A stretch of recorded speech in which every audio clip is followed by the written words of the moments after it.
오늘 주신 하나님의 말씀은 누가복음 8장 22절에서 25절까지의 말씀입니다.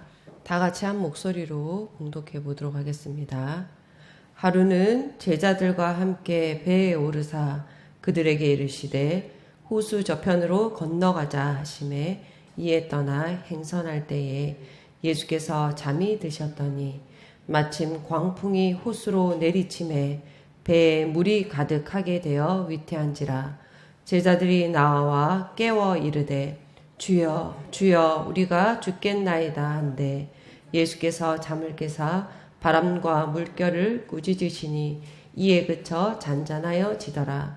제자들에게 이르시되 너희 믿음이 어디 있느냐 하시니 그들이 두려워하고 놀랍게 여겨 서로 말하되 그가 누구이기에 바람과 물을 명함에 순종하는가 하더라. 아멘. 사람에게는 많은 두려움이 있습니다. 미래에 대한 두려움, 또 관계에 대한 두려움, 실패에 대한 두려움.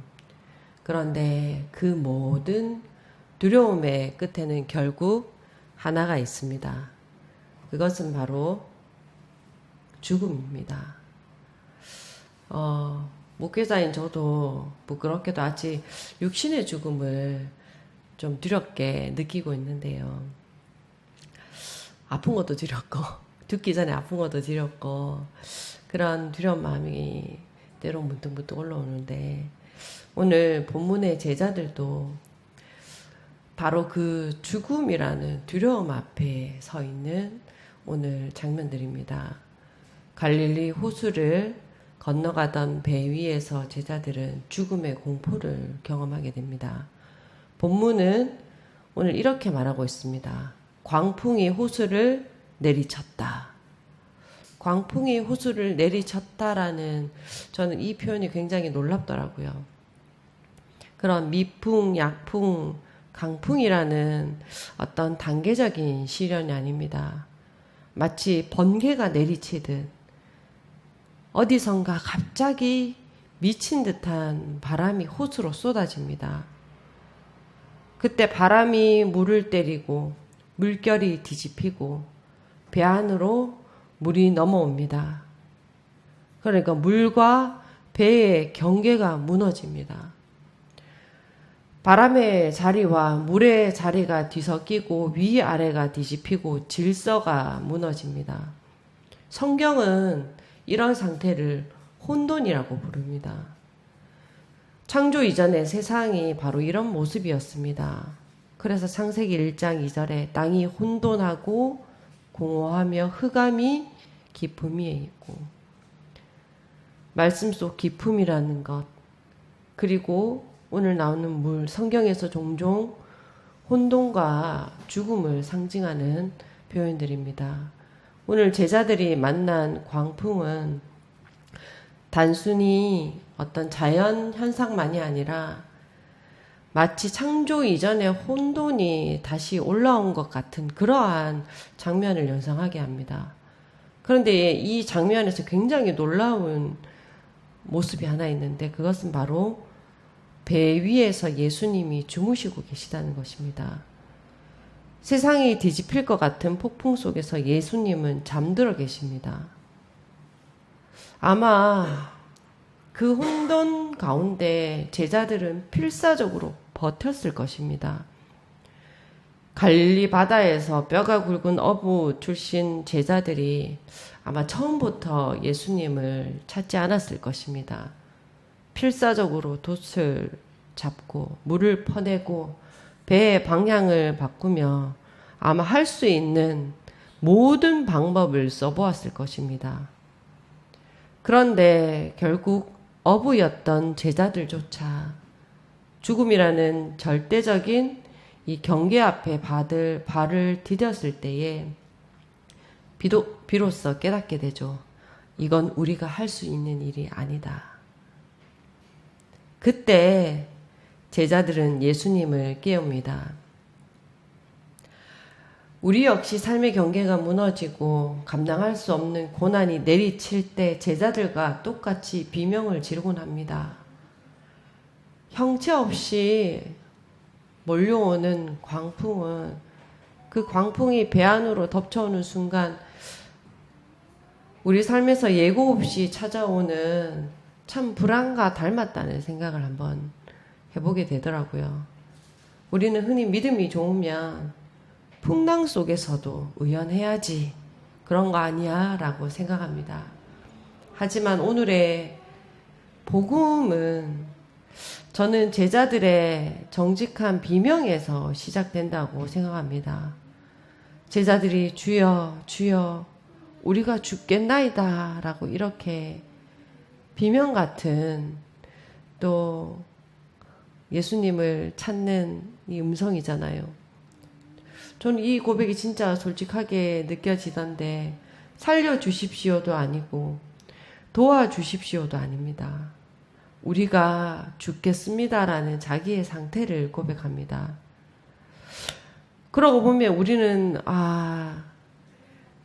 종종 이런 죽을 것 같다라는 이런 자리까지 가야 하나님을 찾게 되는 것 같더라고요. 우리 힘으로 할 수 있는 것들을 다 해보고 모든 방법이 막히고 완전히 포기한 그런 지점에 이르렀을 때야 죽음의 경계 앞에 서야 하나님을 부르짖습니다. 그런데 참 복음은 바로 이 지점에 있는 것입니다. 저는 이 지점에서 복음은 제자들이 그때라도 예수님을 깨웠다라는 게 참 복음으로 들리더라고요. 예수님을 깨울 때 예수님은 일어섭니다. 일어나셔서 그런데 하신 일이 뭐냐면 광풍에 흔들리는 돛을 잡지 않으셨습니다. 노를 잡으신 것도 아닙니다. 오늘 말씀처럼 바람과 물을 꾸짖으셨습니다. 이것은 단순히 자연 현상을 멈춘 것이 아니라 제자들을 집어삼키려던 죽음의 공포, 죽을 것 같은 두려움, 그리고 죽을 것 같은 불안을 꾸짖은 것입니다. 우리의 비명에 반응하시면서 우리를 대신해 세상의 거친 풍랑과 싸워주시는 분임을 보여주신 것입니다.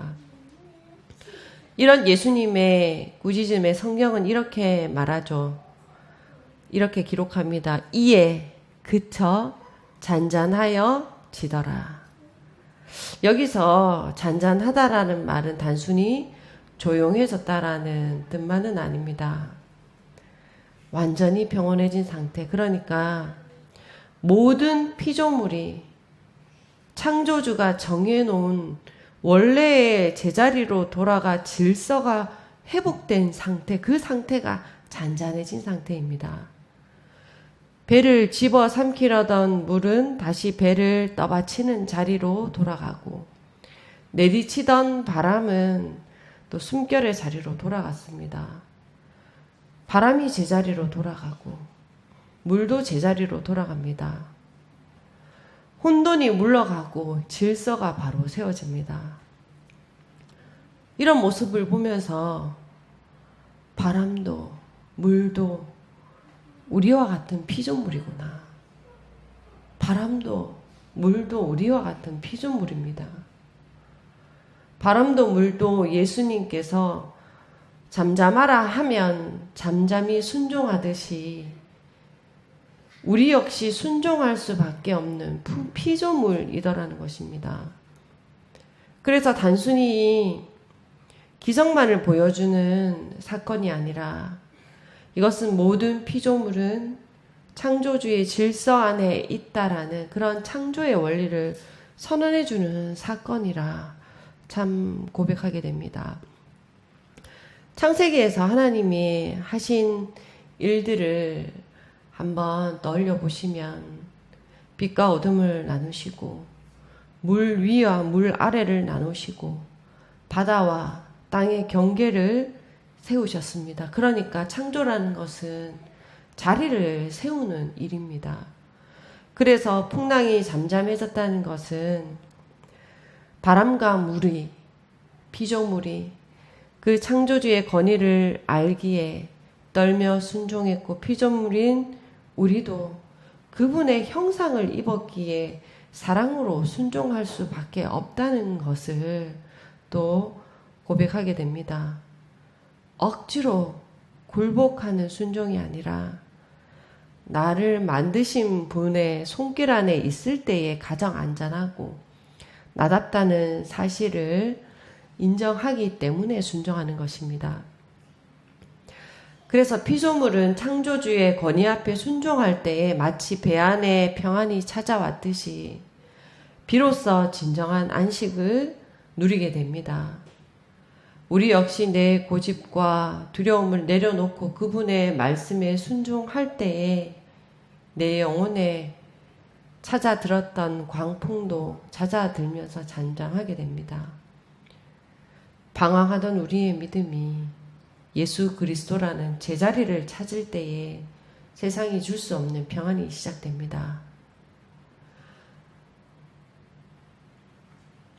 예수님은 이런 제자들에게 이렇게 물으시죠. 너희 믿음이 어디 있느냐? 이 어디라는 것은 공간적인 위치가 아닙니다. 배 안에 물이 차오르는 위태로운 자리든 거친 바람이 몰아치는 죽음의 경계이든 심지어 모든 것이 끝난 것처럼 보이는 십자가의 자리이든 예수님과 함께 있다면 그것이 바로 믿음이 머물러야 할 어디가 되는 것입니다.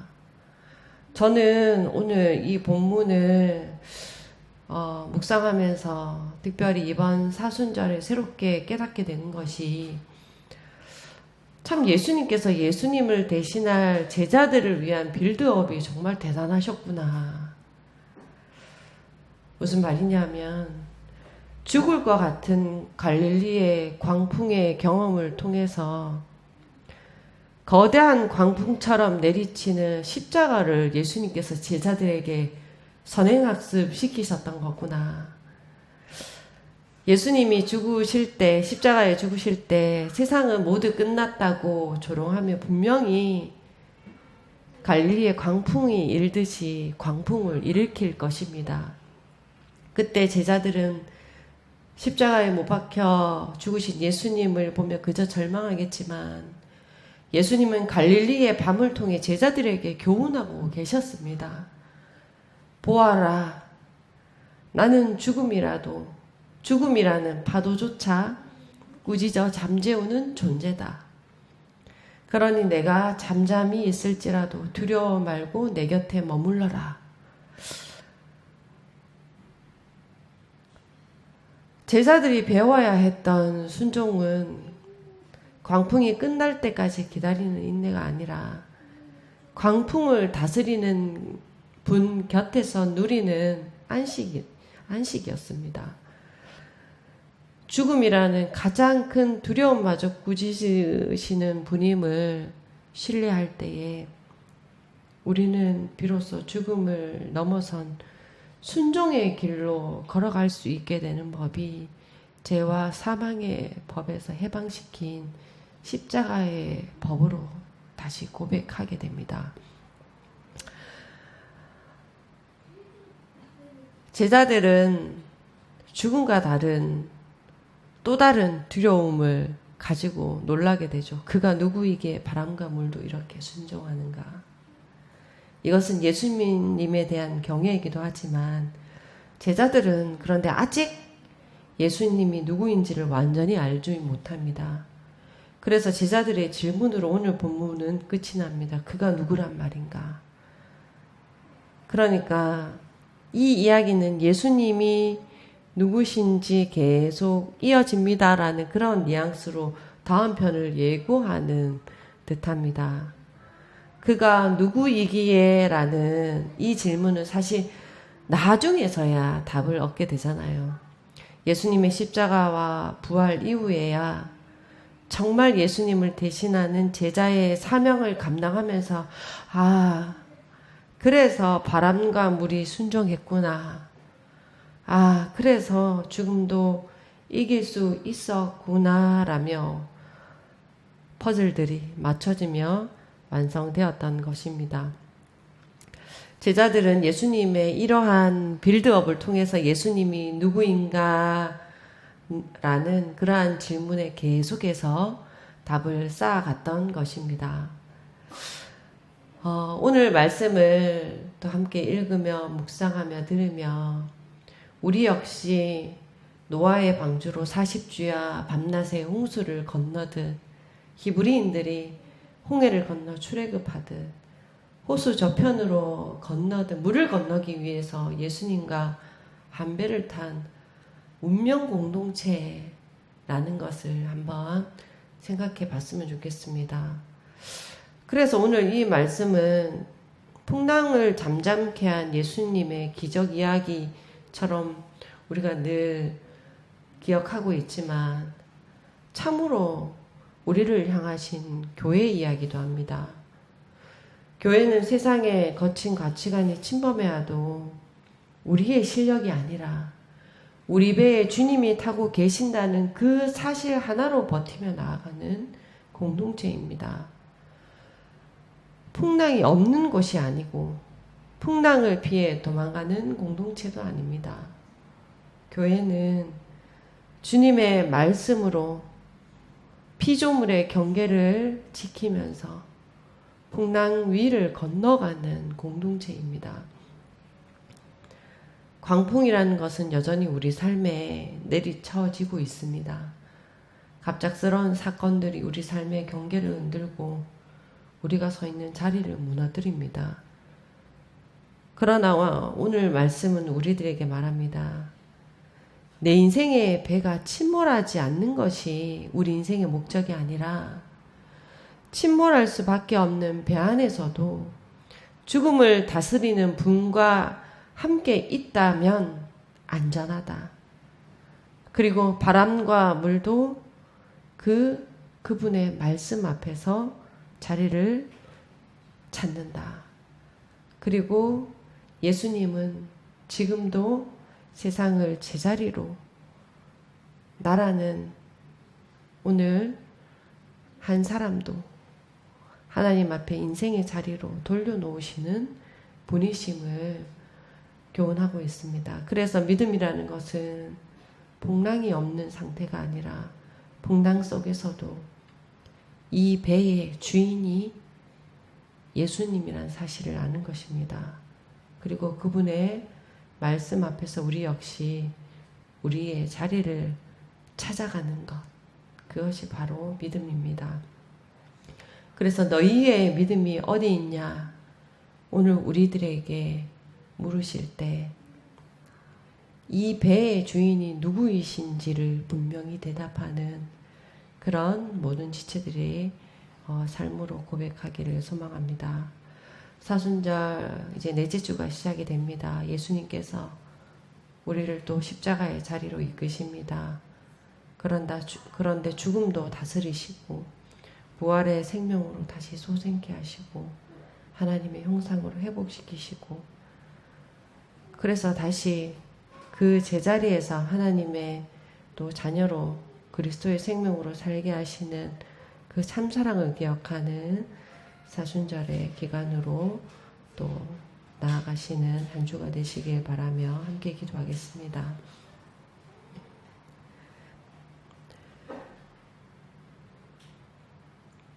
아버지 하나님,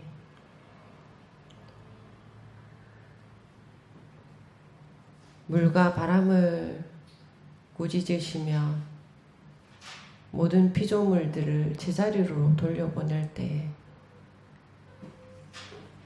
또 지으신 자, 보내신 자 앞에 순종하는 그 순종을 오늘 말씀을 통해 배웁니다.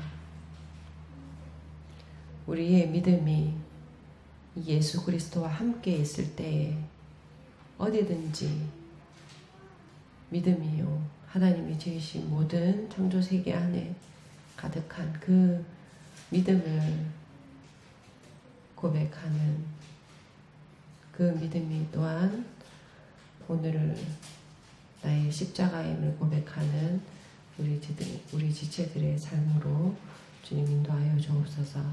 예수님의 이름으로 기도드립니다. 아멘.